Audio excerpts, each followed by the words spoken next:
A graça de nosso Senhor e Salvador Jesus Cristo, o amor de Deus Pai e a companhia de Deus Espírito Santo estejam com todos nós agora e para todos sempre. Amém. As palavras que vão servir de texto base à nossa mensagem, conforme já foi anunciado, são as palavras do Antigo Testamento, Gênesis capítulo 22, versos 1 a 18. E baseados então nesse trecho bíblico, nós queremos refletir sobre o seguinte tema nessa manhã: Deus prova para nos aprovar. Que Deus abençoe esta mensagem no coração e na vida de cada um de nós. Amém. Podem sentar.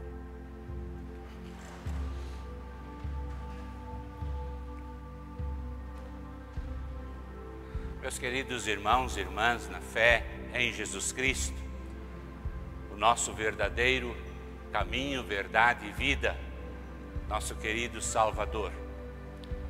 Apesar dos irmãos também que estão acompanhando na nossa transmissão, todos saudamos em nome do nosso Senhor Jesus. Poucas passagens bíblicas são mais desafiadoras do que o momento em que Deus pede ao pai Abraão a vida em sacrifício de seu filho. Tal episódio já originou perguntas preocupantes, tais como: que tipo de Deus é este? É possível o Deus de amor estar presente neste episódio? Inicialmente vamos nos contextualizar. Os primeiros 11 capítulos do livro de Gênesis contam a história de como Deus criou todas as coisas e fez o ser humano conforme a sua imagem e semelhança para governar em seu nome. Acontece, porém, que os humanos abusaram desse seu domínio e o mundo girou descontrolado em violência e morte. Tudo isso levou à rebelião e à dispersão do povo.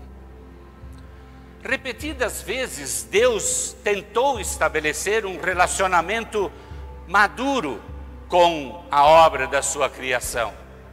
Porém, não foram poucos os duros reveses com que ele se deparou. Como tratar seres livres como adultos quando estes insistem em se comportar como crianças?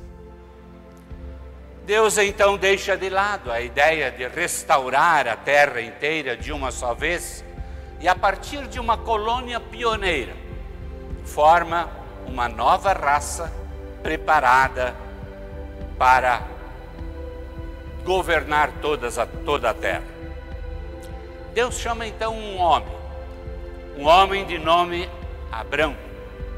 Mais tarde, conhecido ficou como Abraão, para lançar o seu plano de abençoar o mundo inteiro através da descendência deste Abraão, dando assim início à história de um povo escolhido.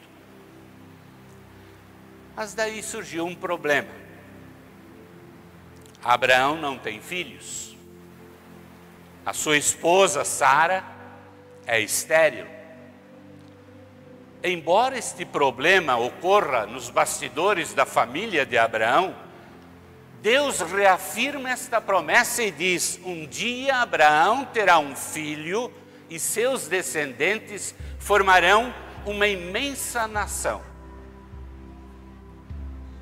Após décadas de espera, nasceu Isaque. Esta longa espera pela chegada de Isaque não foi o único teste de Abraão. A sua grande prova surge justamente quando Deus lhe diz assim: pegue agora Isaque, o seu filho, o seu único filho, a quem você tanto ama, e vá até a terra de Moriá. Ali na montanha que eu lhe mostrar, queime o seu filho em sacrifício. Meus ouvintes, na vida de Abraão houve vários impossíveis se tornando realidade. Abraão saiu da sua terra, da sua parentela, para ir a uma região que o Senhor ainda iria lhe mostrar. Ele nunca se desviou pelo caminho. A sua esposa Sara era estéril, mas tiveram um filho na velhice. E agora Deus pede o seu único filho em sacrifício. O dilema de Abraão é profundo. Isaque fora dado a Abraão e Sara com a promessa de que justamente por meio dele Deus abençoaria a descendência deles e por extensão abençoaria toda a humanidade. Será que acabaria ali a esperança deste plano de Deus se realizar? Humanamente, Abraão até tinha motivos para não obedecer a Deus. Mas ele não oscilou, contrariou o seu próprio coração de pai, contrariou a sua mulher, contrariou tudo e todos, pois ele sabia que o melhor era fazer a vontade de Deus, que é sempre boa, perfeita e agradável. Não há em Abraão uma nota de lamentação, nenhum pedido de clemência, apenas obediência. Segundo o autor da Epístola aos Hebreus, Abraão tinha tanta fé que ele acreditava que Deus era poderoso para ressuscitar Isaque. E o apóstolo Paulo em Romanos, ele afirma assim: Abraão, esperando contra a esperança, creu. Isto é, Abraão teve fé e esperança mesmo quando não havia motivos para acreditar. Uma viagem de 4 dias. Abraão deixa sua esposa Sara, seus parentes, seus amigos e parte para uma jornada cuja razão ele não podia revelar, simplesmente porque ele iria cumprir uma ordem humanamente absurda, protagonizando um sacrifício incoerente. Pois, se Isaque morresse, a promessa de Deus não poderia ser cumprida. A caminhada desenvolveu-se em silêncio. No 3º dia, depois de avistar o monte do holocausto, Abraão diz aos seus 2 empregados que o acompanhavam: fiquem aqui com o jumento. Eu e o menino vamos ali adiante para adorar a Deus. Daqui a pouco nós voltamos. Vocês perceberam o detalhe desta palavra de Abraão? Abraão disse que os 2, não apenas ele, mas ele e o filho voltariam. Daqui a pouco nós voltamos. Pela fé, Abraão subiu o monte de Moriá. Pela fé, Abraão creu que ele não voltaria sozinho, mas sim na companhia do filho. Ele não sabia o que, quando e como isto ia acontecer, mas tudo o que ele disse, Abraão o disse pela fé. E observem também a resposta que ele deu para Isaque quando este lhe perguntou: pai, onde está o carneirinho para o sacrifício? O pai respondeu: Deus dará o que for preciso. Meu filho, ele vai arranjar um carneirinho para o sacrifício. Era como se Abraão dissesse para o seu filho: eu não sei, meu filho, mas Deus proverá.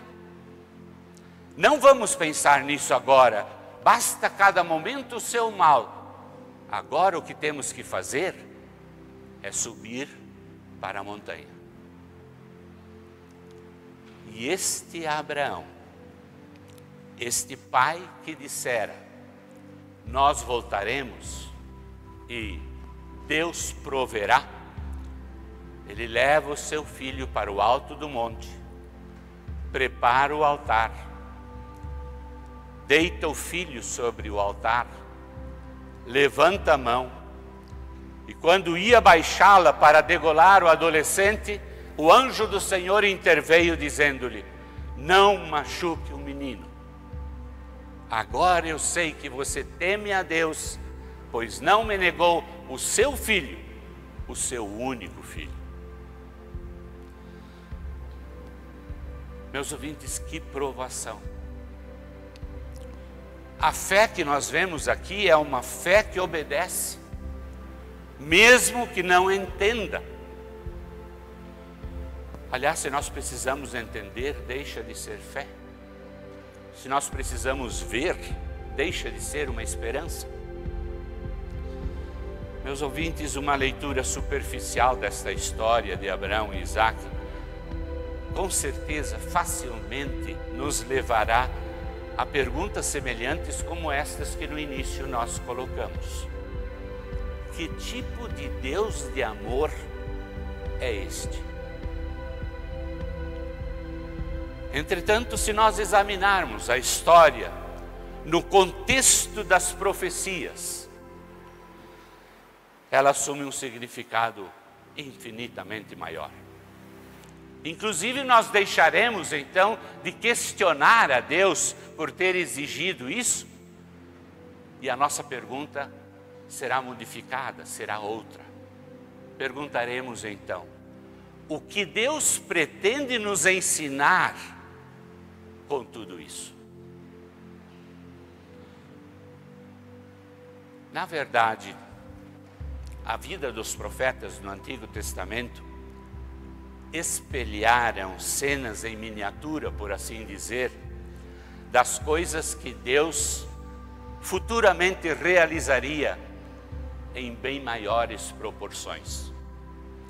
Por isso, alguns episódios que a princípio nos parecem estranhos, acabam nos trazendo profundas lições quando colocados no contexto das profecias a respeito do Messias.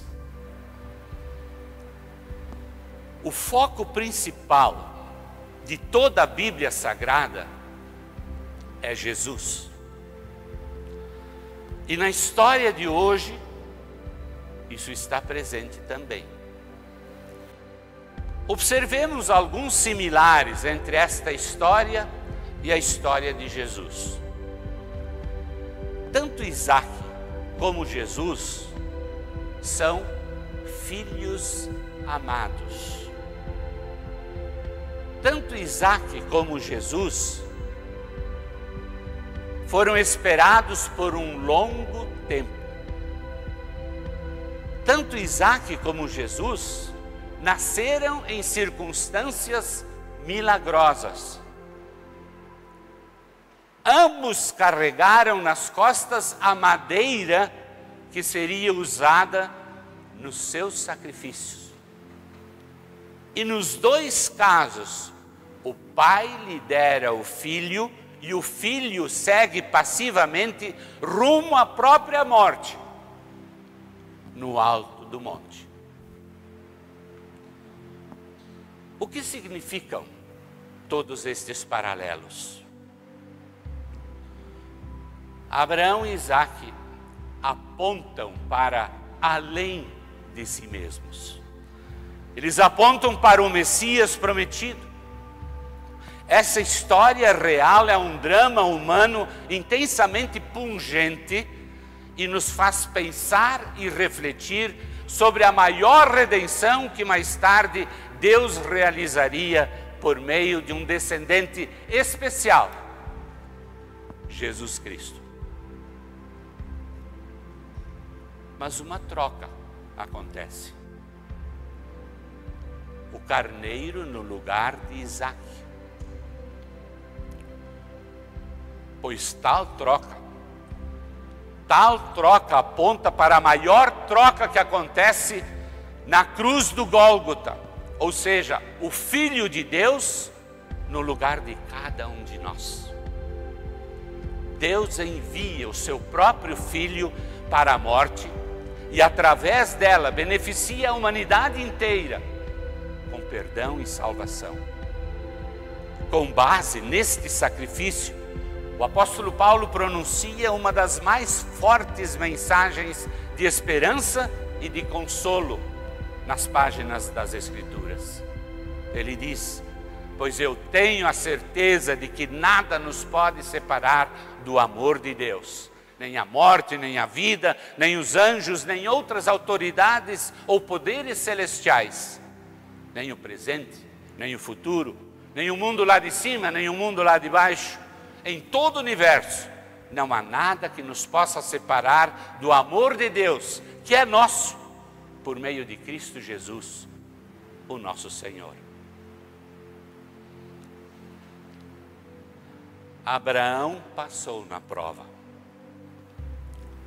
Deus poupou o sacrifício de Isaque e providenciou um carneiro como substituto. Mais uma alusão ao que mais tarde haveria de vir, Cristo, Cordeiro de Deus, que tomaria o lugar de todos os pecadores. A aliança de Deus com Abraão é renovada e selada a promessa de que os seus descendentes seriam tão numerosos quanto as estrelas no céu, ou como os grãos de areia na praia do mar. Deus prova para nos aprovar. Abraão saiu-se vencedor. E nós? Como será que nós temos reagido perante as provações na vida? Deus não nos tenta, mas Ele nos prova. Na epístola de Tiago nós lemos: quando alguém for tentado, não diga, esta tentação vem de Deus. Pois Deus não pode ser tentado pelo mal, e Ele mesmo não tenta ninguém. Mas as pessoas são tentadas quando são atraídas e enganadas pelos seus próprios maus desejos. E meus ouvintes, na verdade, Deus não precisaria nos provar, porque Deus nos conhece muito mais do que nós a nós mesmos. No entanto, o Senhor prova os nossos corações, porque nós precisamos ser experimentados. Sim, precisamos ser provados. E por quê? Para aprendermos a viver num mundo sem ser deste mundo. Para termos uma fé temperada, robusta, para sentirmos disposição e alegria em ouvir a voz de Deus e então nos firmar na obediência e submissão à sua santa vontade, nutrindo absoluta confiança na sua fidelidade. E assim como Abraão saiu outra pessoa daquela prova, e Isaque retornou diferente lá daquele monte, Deus deseja que o mesmo ocorra com vocês e comigo ao passarmos pelas atribulações terrenas em consequência dos pecados humanos. Mas este mesmo Deus que prova é o mesmo Deus que dá provisão e livramento. Por sua graça e misericórdia recebemos forças para suportar as aflições da vida. E por sua bondade e pelo seu imenso amor, Ele nos torna vencedores aprovados. E quanto aos nossos pecados, eles são perdoados quando, arrependidos, nós os confessamos a Deus e em verdadeira fé nos apegamos ao sacrifício de Jesus Cristo lá na cruz. Que fato maravilhoso e que mensagem maravilhosa e libertadora nos traz esta história de Abraão e de Isaac. Ela se encaixa no contexto mais amplo das Escrituras e nos aponta claramente a solução de Deus para o problema do pecado e da morte neste mundo. Hoje é o primeiro domingo na Quaresma e uma das razões pelas quais nós cristãos procuramos ser mais reflexivos nesse período não é tanto, digamos, melhorar a nossa vida, mas sim centralizá-la naquilo que mais importa, ou seja, naquele que por nós morreu e ressuscitou. Então, cuidemos para conservar o nosso foco sempre em Jesus e preparemo-nos devidamente para vivenciar as bênçãos da sua vitória no domingo da ressurreição. Que tipo de Deus é este que prova para nos aprovar? Vamos responder com destemor e muita fé com essas palavras do apóstolo Paulo. É aquele que não poupou o seu próprio filho, antes por nós todos o entregou. E é por meio deste Cristo que somos aceitos por Deus, nos tornamos povo de Deus e somos salvos por Ele. Amém. E a paz de Deus, que excede todo o humano entendimento, guarde os nossos corações e mentes em Cristo Jesus para a vida eterna. Amém.